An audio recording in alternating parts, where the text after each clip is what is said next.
Olá, tudo bem? Sejam bem-vindos. Hoje iniciaremos a nossa segunda playlist, Operações com Mercadorias, um assunto muito importante dentro da contabilidade. Vamos lá? Então, a gente vai ver o tratamento que é dado às mercadorias que são adquiridas para revenda. Então, a gente está falando de uma empresa comercial ou industrial, uma coisa desse tipo, que vai revender mercadorias. Esse estudo normalmente é denominado operações com mercadorias. Um assunto importante dentro da contabilidade. Vamos lá? A venda de mercadorias envolve as particularidades da empresa de acordo com o CNAE. Tá? Por exemplo, podemos ter uma mercadoria sendo vendida de uma empresa comercial para outra comercial. Podemos ter venda de mercadorias entre uma empresa comercial e uma prestadora de serviços. Podemos ter entre uma empresa comercial e uma industrial. Então, são várias configurações, certo? Por que tantas variações? Simples. Cada uma tem um tratamento tributário diferente. Certamente vocês já ouviram que o país precisa de uma reforma tributária. Então vejamos. O CPC 16. CPC, Comitê de Pronunciamentos Contábeis. Esse comitê tem por finalidade emitir pronunciamentos para facilitar o trabalho da contabilidade. Cada item recebe um número. Então, o CPC 00, 01, tal.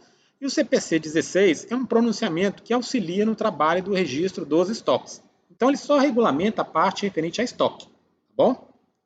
Então, ele traz, de muito importante, esse seguinte texto.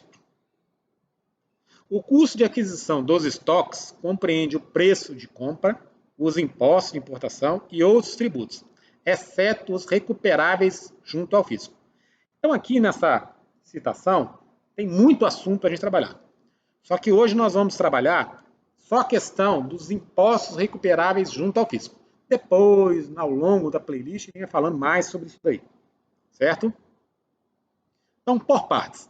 O preço de compra. Parece óbvio, mas não é. Que chato, hein? Porque o texto apresenta uma questão importantíssima. Imposto recuperável. O que é isso? Olha só, o contribuinte do tributo é o comprador final da mercadoria e não o revendedor. Tranquilo? Então vejamos.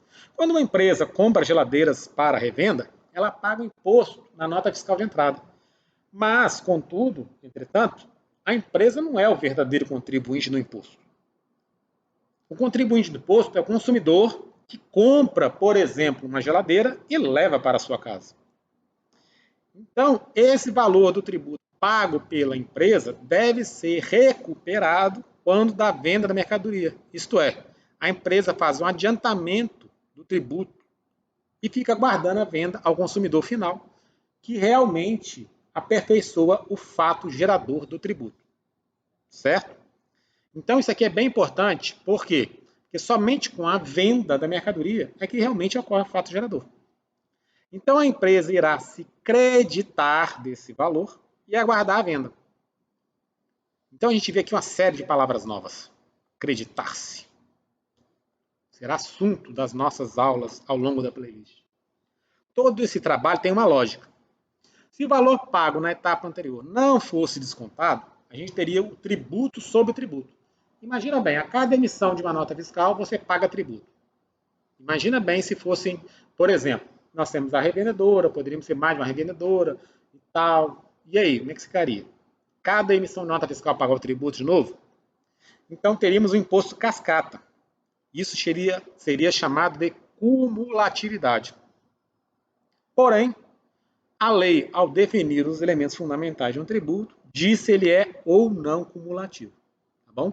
Então, é bem interessante que muitas das questões que a gente vai trabalhar aqui, quem regula é a lei.